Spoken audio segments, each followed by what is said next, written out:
Well, hello everyone. This is Gigler Sakshi yet again with another wonderful book summary. Today's book summary is full of inspiring stories, and I'm pretty sure each story will teach a lot to us. So, without any further ado, let's get started with the summary of Chicken Soup for the Unsinkable Soul by Jack Canfield. Introduction. Do you want to know inspiring stories from ordinary people? Do you want to know how they overcome different challenges in life? The unsinkable soul is someone who faced challenges with hope and perseverance. They triumphed over poverty, sickness, and disability. The unsinkable soul is someone who found happiness in spite of the odds. You may be having some troubles in your life as well. There may be times when you lose hope. But these stories will inspire you to be strong. You will learn from these stories that life is beautiful. You may not see it sometimes, but there are still reasons to be happy, to have hope, and to love. Chicken Soup for the Soul is a popular book series. The authors have shared millions of stories from people of all ages and all walks of life. Chicken Soup continues to inspire and change people's lives today. A new day for Dorothy. Dorothy is an 8-year-old girl. Her mother took her to a therapist named Frances. The doctor said that Dorothy is mentally retarded, that her case is hopeless. The little girl could not talk. Her mother hasn't heard her say a single word.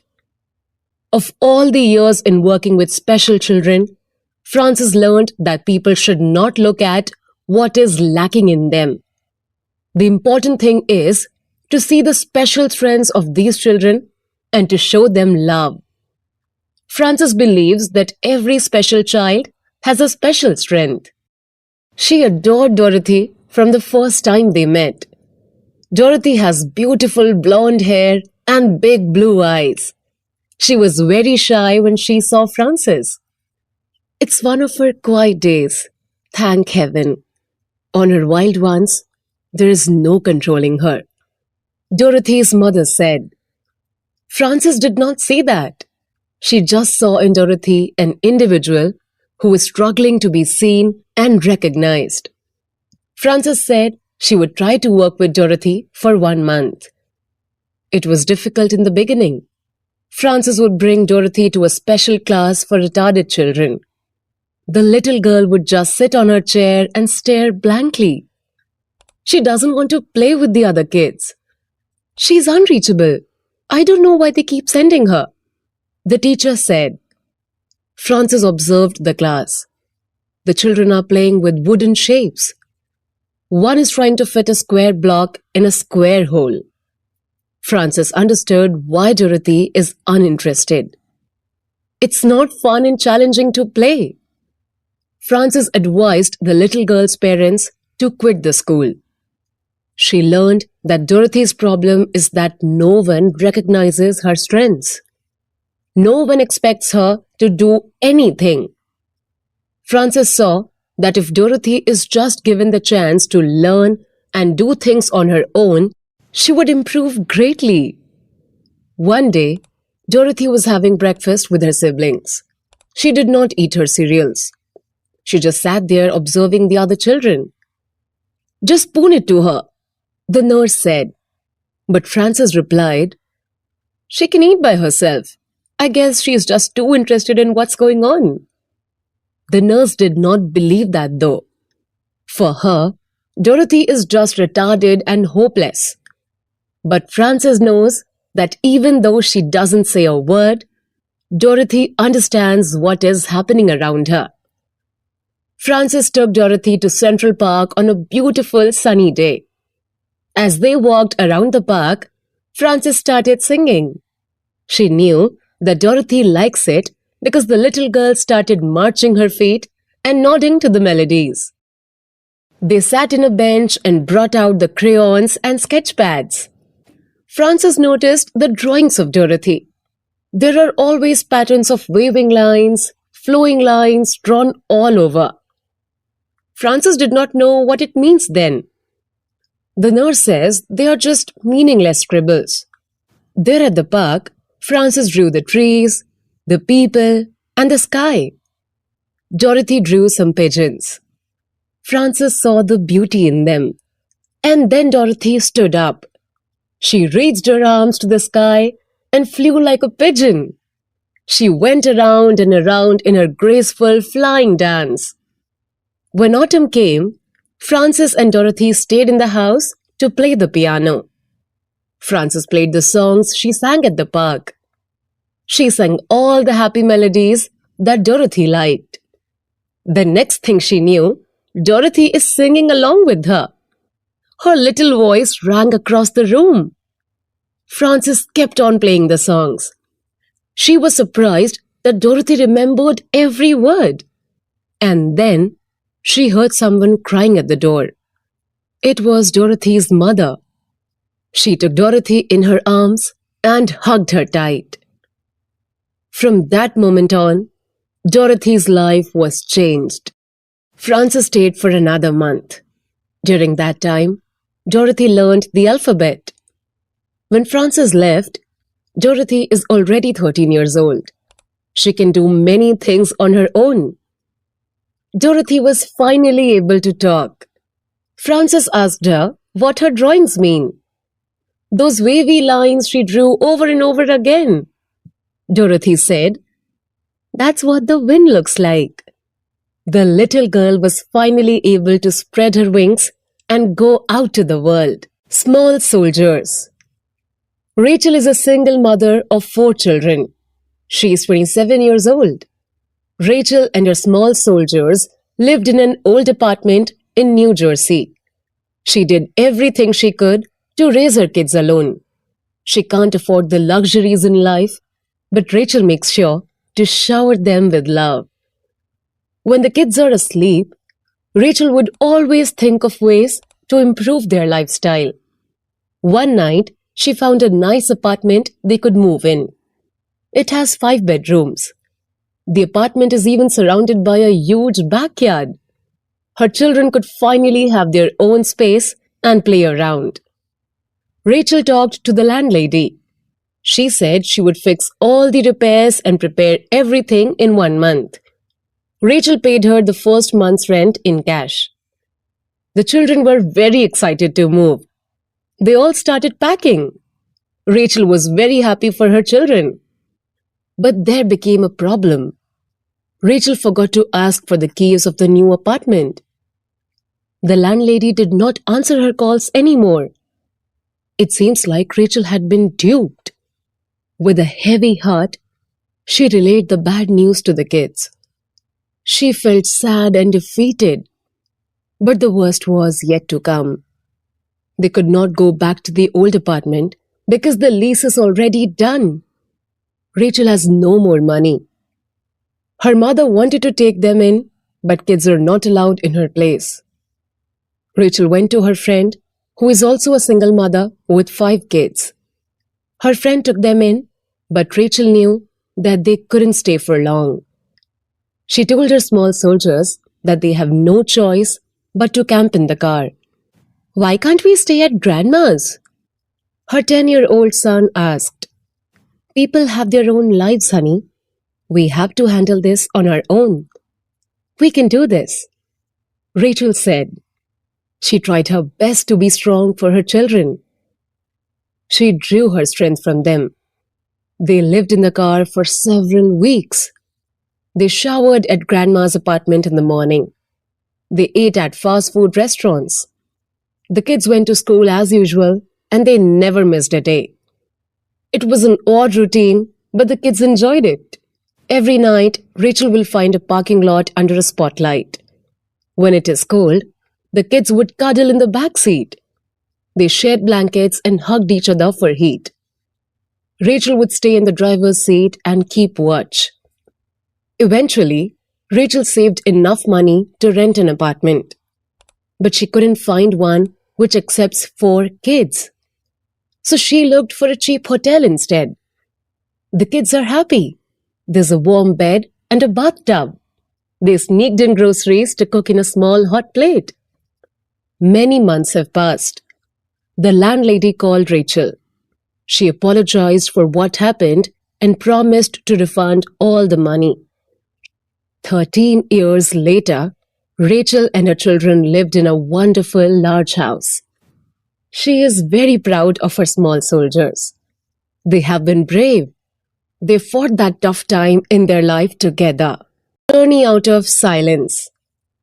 William Rush is a student in the school for the physically handicapped. He had spent years in speech and physical therapy, but still he could not talk or walk. Sometimes he asked himself, why should I make the effort? But then William met Miss Neff, who is an occupational therapist. She told William's parents, we always try to do what we have done in other similar situations. And if that doesn't work, we look for something new. While William has given up on himself, Miss Neff always made him try. She's a small woman. Miss Neff is barely 5 feet tall, but William is terrified of her. One day, Miss Neff brought William to her office. As she was pushing William's wheelchair, he was thinking if he did something wrong. Was he going to be kicked out of school? It wasn't his therapy schedule with Miss Neff, and yet there she is. Miss Neff parked William in front of her desk. She didn't scold at him. Instead, she showed him some pictures. One picture was of something that looks like a slingshot with rounded ends. The other picture was of a child using the stool on his head. This is a headstick, Miss Neff said. It is not a toy or a weapon. We think that you will be able to use it if you want to, but it will be very hard work. And if ever see you using it to poke somebody, I'll take it away from you and set it on this desk. Understand? William nodded quickly. If he just practiced, William would be able to use the typewriter using the headstick. But he should have daily exercises for his neck. Miss Neff said that it will be very tiring at first, but it is worth a try. Every morning, William did the neck exercises before going to school. First, he practiced using the headstick to turn pages of a spiral-bound book. And then, he was able to point the words that his speech therapist dictated to him. William felt very successful. He could not use his hands or speak a word, but there he is, doing amazing things with the headstick. Learning to use the headstick is like a dream for William. It's like an adventure. Of all the things that his therapists tried on him, this is the only one that worked. Miss Neff believed in him. She's not only a teacher, but also a friend. Miss Neff told William's parents that he is intelligent because she can see it on his eyes and face that William listens and understands. The best part of this adventure was when Miss Neff put William into a wooden armchair. She had to tie his body because he could not sit up straight. Miss Neff put the headstick on William's head and parked him in front of a typewriter. And then the most amazing thing happened. Miss Neff told William to type her name. And he did it. She told him to type the alphabet, and he did it. Miss Neff called the other teachers and therapists to the room. They celebrated William's victory. This adventure may be very small compared to climbing the Mount Everest. But for Williams, this is just like flying to the moon. For 11 years, he had been silent on his wheelchair. At that moment, he found his voice.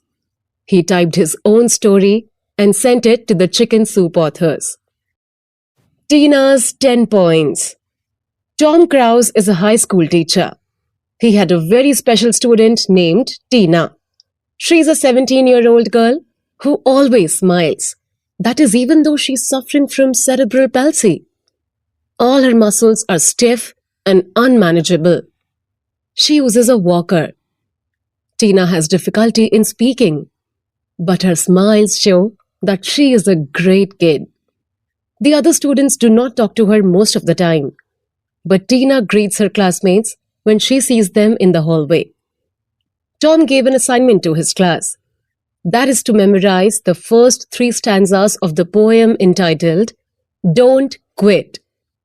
He only made it to be worth 10 points.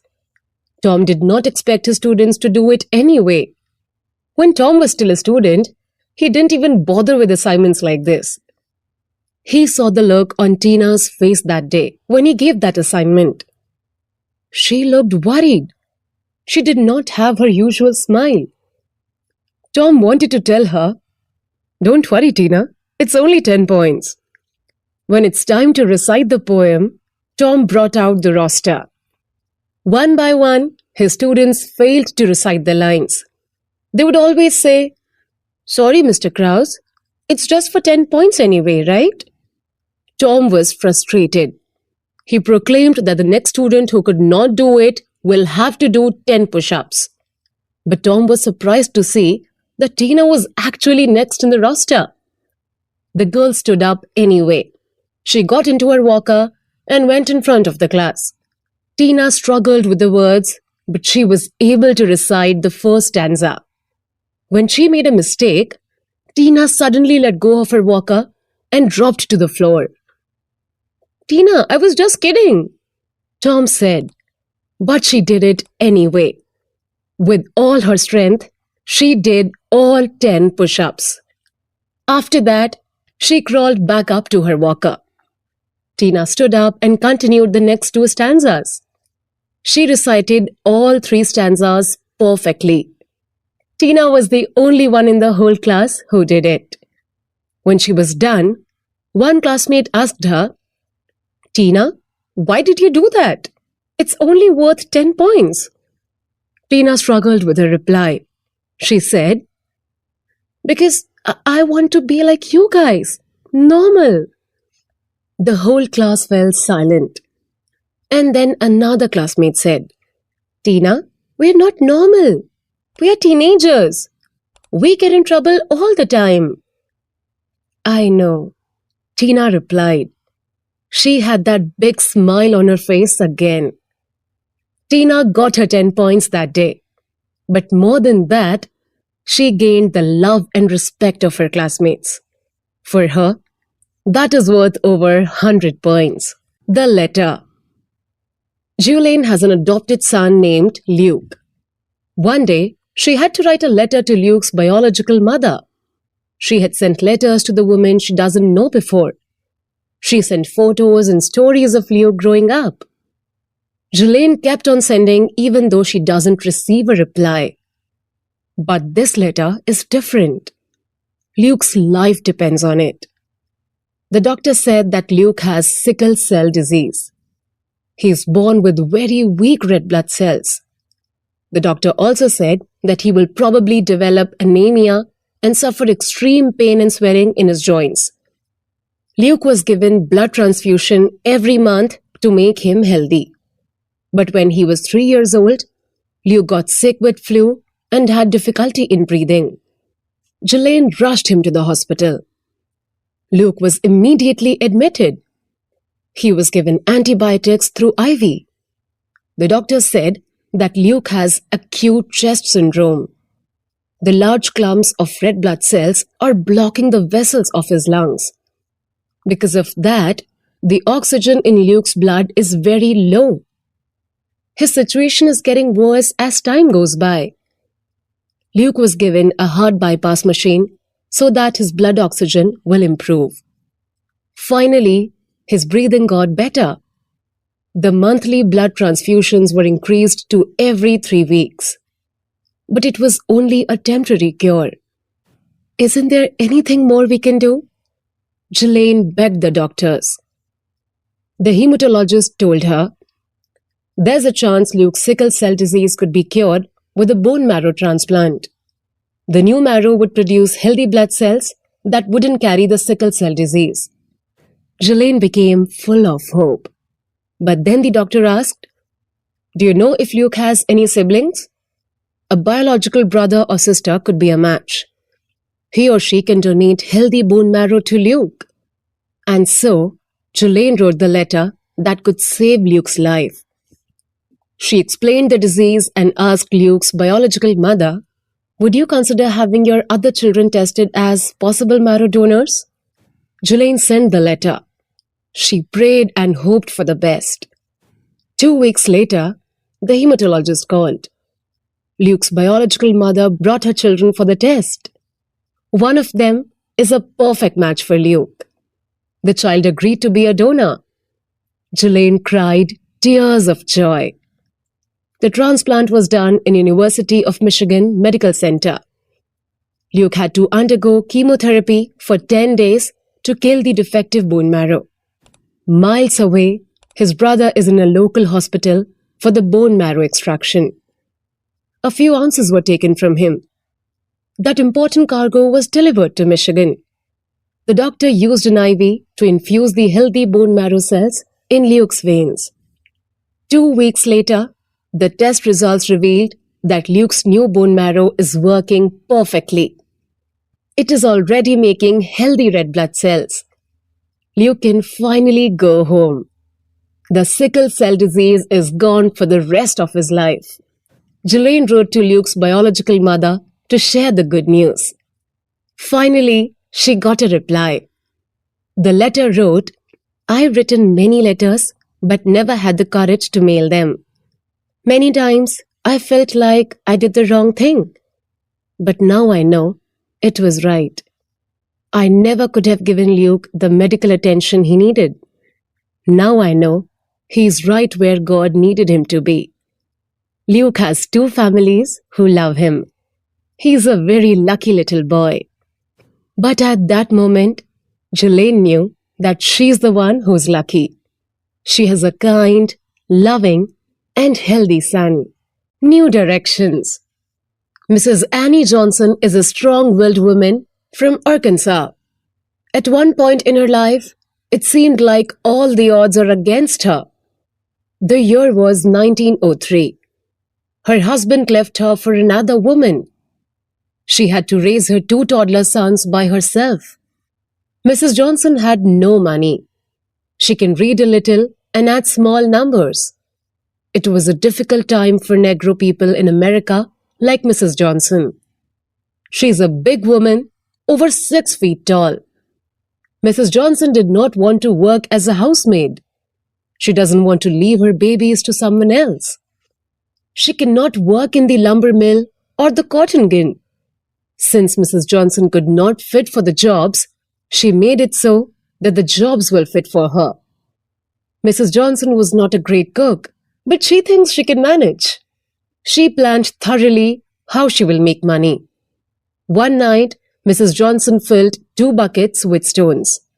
She practiced carrying them for 3 miles to the cotton gin. When she got there, she rested a little. And then Mrs. Johnson walked another 5 miles to the lumber mill. At home, she started frying ham and boiling chicken. Mrs. Johnson made dough. She filled the pastry with the meat, and after that, it was only then that she went to sleep. The next morning, Mrs. Johnson carried her meat pies, her iron brazier, some coals, and some lard. She walked for 3 miles. Before lunchtime, she set up everything in an empty lot near the cotton gin. When the bell rang for lunch, Mrs. Johnson dropped her meat pies into the boiling lard. The aroma floated over the air and led the workers towards Mrs. Johnson. Most of them had packed lunch, but the workers simply could not resist the tempting smell of Mrs. Johnson's hot meat pies. She took them out of the heat and covered them with newspapers. She sold them for a nickel per piece. As for the remaining meat pies, Mrs. Johnson sold them to the lumber mill. She would walk another 5 miles. Mrs. Johnson baked and sold her meat pies every day. No storm, no rain, no summer heat or winter cold can stop her.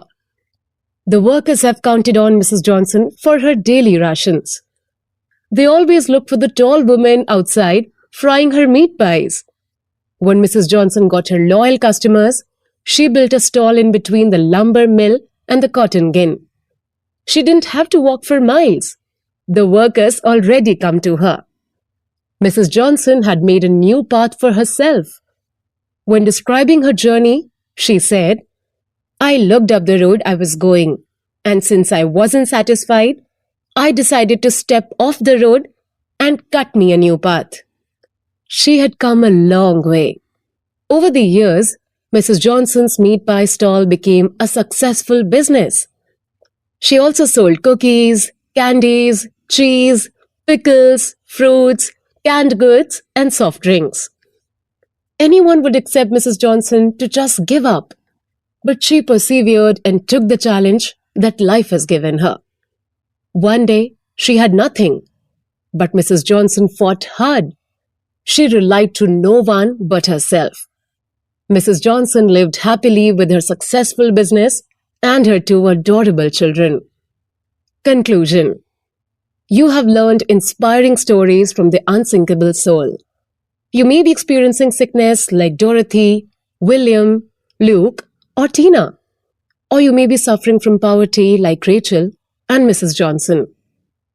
The most important thing is the strength of your soul. Do not give in to the challenges. You can still have reasons to smile and opportunities to succeed. What matters is you don't let yourself sink. Overcome the challenges and enjoy life. You are alive and you're not alone. Carve yourself a new path, just like Mrs. Johnson. And that was all from my side in this book summary. I hope you liked it and found it inspiring just like I did. If you liked the summary and you think that we were able to create a valuable content for you, then you can show your love by giving a review to us. I'll meet you in another amazing book summary. Until then, stay happy, stay healthy. Jai Hind.